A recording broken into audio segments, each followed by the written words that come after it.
शमूएल की पहली पुस्तक अध्याय 10। और शमूएल ने जैतून के तेल से भरी एक शीशी निकाली और वह तेल शाऊल के सिर पर उंडेल दिया। तब उन्होंने शाऊल का चुंबन लेते हुए उनसे कहा, यहोवा ने अपनी मीरास इज़राइल का अगुआ होने के लिए तुम्हारा अभिषेक किया है। आज जब तुम मुझसे विदा होकर जाओगे, तुम्हें बिन्यामीन प्रदेश की सीमा पर सेलसा नामक स्थान पर राहेल की कब्र के निकट दो व्यक्ति मिलेंगे। वे तुमसे कहेंगे, तुम जिन गधों की खोज में निकले थे वे तो मिल चुके हैं तुम्हारे पिता को। अब गधों की नहीं बल्कि तुम दोनों की चिंता हो रही है। वह कह रहे हैं, अब मैं अपने पुत्र के लिए क्या करूं? तब तुम्हारे आगे बढ़ने पर जब तुम ताबोर के उस विशाल बांज वृक्ष के निकट पहुंचोगे, तुम्हें वहां 3 व्यक्ति मिलेंगे जो परमेश्वर की वंदना करने बेथेल जा रहे होंगे। एक तो बकरी के 3 बच्चे ले जा रहा होगा, उनमें से दूसरा 3 रोटियां तथा तीसरा अंगूर के रस की कुप्पी। वे तुम्हारा अभिवादन करेंगे और तुम्हें 2 रोटियां दे देंगे, जिन्हें तुम स्वीकार कर लेना। फिर तुम गिबिया एलोहिम पहुंचोगे, जहां फिलिस्तीनी सेना का गढ़ है। तुम जैसे ही नगर में प्रवेश करोगे, तुम्हें वहां भविष्यवक्ताओं का एक समूह मिलेगा, जो पर्वत शिखर से उतरकर आ रहा होगा और जिनके हाथों में विभिन्न वाद्य यंत्र होंगे, जो भविष्यवाणी कर रहे होंगे। ठीक उसी समय यहोवा का आत्मा बड़ी सामर्थ के साथ तीव्र गति से तुम्हें भर लेगा और तुम स्वयं उनके साथ मिलकर भविष्यवाणी करने लगोगे। यह वह क्षण होगा जब तुम्हें एक नया व्यक्तित्व प्रदान कर दिया जाएगा।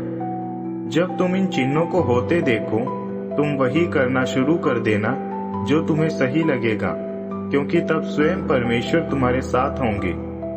तब तुम मुझसे पहले गिलगाल पहुंच जाना। मैं तुमसे वहीं मिलूंगा कि वहां अग्नि बलि एवं मेल की बलि भेंट अर्पित करूं। आवश्यक होगा कि तुम 7 दिन प्रतीक्षा करो, जब तक मैं वहां जाकर तुम्हें यह ना समझाऊं कि तुम्हारा क्या करना सही होगा। शाऊल का राजा चुना जाना। जैसे ही शाऊल शमूएल से विदा होकर मुड़ा, परमेश्वर ने उनका मन बदल दिया और ये सभी चिन्ह उस दिन पूर्ण हो गए।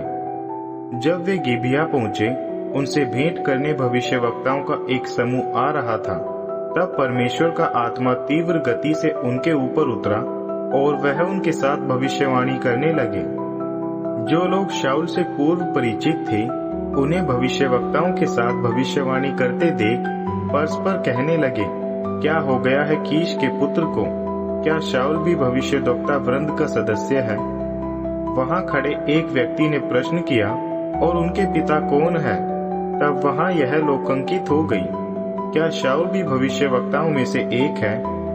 जब शाऊल अपनी भविष्यवाणी पूर्ण कर चुके, वह पर्वत शिखर पर चले गए। शाऊल के चाचा ने शाऊल से एवं उनके सेवक से पूछा, कहाँ चले गए थे तुम दोनों? शाऊल ने उत्तर दिया, गधों को ढूंढने। मगर जब हमें यह लगा कि गधे खो चुके हैं, तो हम शमूएल से भेंट करने चले गए। शाऊल के चाचा ने उनसे पूछा, मुझे बताओ कि शमूएल ने तुमसे क्या क्या कहा है? शाऊल ने अपने चाचा को उत्तर दिया, शमूएल ने हमें आश्वासन दिया कि गधे मिल चुके हैं। शाऊल ने अपने चाचा को राजत्व से संबंधित कुछ भी नहीं बताया। तब शमूएल ने मिस्पा में यहोवा के सामने एक सार्वजनिक सभा बुलाई। उन्होंने इज़राइल को संबोधित करते हुए कहा, यहोवा इज़राइल के परमेश्वर का संदेश यह है, मैंने इज़राइल को मिस्र देश से बाहर निकाल लिया और मैंने ही मिस्रियों तथा उन सभी राज्यों के कष्टों से छुड़ाया है जो तुम्हें सताते रहते थे। मगर आज वह दिन है जब तुमने अपने परमेश्वर को अस्वीकृत कर दिया है, जो तुम्हारी सभी पीड़ाओं और मुसीबतों से तुम्हें बचाते हैं। तुम्हारी ही यह मांग थी, नहीं, हमारे लिए एक राजा नियुक्त कीजिए। ठीक है, यहोवा के सामने अपने गोत्रों एवं वंशों के अनुसार अपना अपना स्थान ले लो। तब शमूएल ने इज़राइल के सभी गोत्रों को निकट बुलाया और बिन्यामीन का गोत्र चुना गया। तब बिन्यामीन गोत्र के परिवार निकट लाए गए और मतरी का परिवार चुना गया और अंततः कीश के पुत्र शाऊल को चुना गया। मगर जब उन्हें खोजा गया तो वह कहीं भी दिखाई ना दिया। तब उन्होंने पुनः यहोवा से इस विषय में पूछताछ की, क्या शाऊल यहाँ आ चुके हैं? यहोवा ने उत्तर दिया, जाकर देखो, वह भंडार गृह में सामान के बीच में छिपा हुआ है। तब वे दौड़कर गए और उन्हें वहां से ले आए। जब शाऊल उनके मध्य में खड़े हुए, सभी उनके कंधों तक ही पहुंच रहे थे।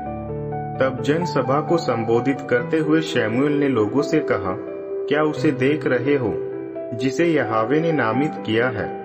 निसंदेह सभी लोगों में उसके तुल्य कोई नहीं है। सारे जन समूह ने उच्च घोष किया, राजा को लंबी आयु मिले। तब शमूएल ने राजा के अधिकारों और कामों से संबंधित नीतियां लोगों के सामने स्पष्ट कर दी।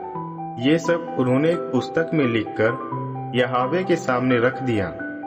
यह सब होने पर शमूएल ने सब लोगों को उनके घर विदा कर दिया। शाऊल भी गिबिया में अपने घर चले गए। कुछ शूरवीर युवक भी उनके साथ गए। ये युवक परमेश्वर द्वारा चुने गए थे, मगर कुछ निकम्मे लोग कहने लगे, यह व्यक्ति कैसे हमारी रक्षा कर सकेगा? उन्होंने शाऊल से घृणा हो गई, यहाँ तक कि उन्होंने उन्हें कोई भेंट भी नहीं दी। मगर शाऊल ने इस विषय को कोई महत्व नहीं दिया।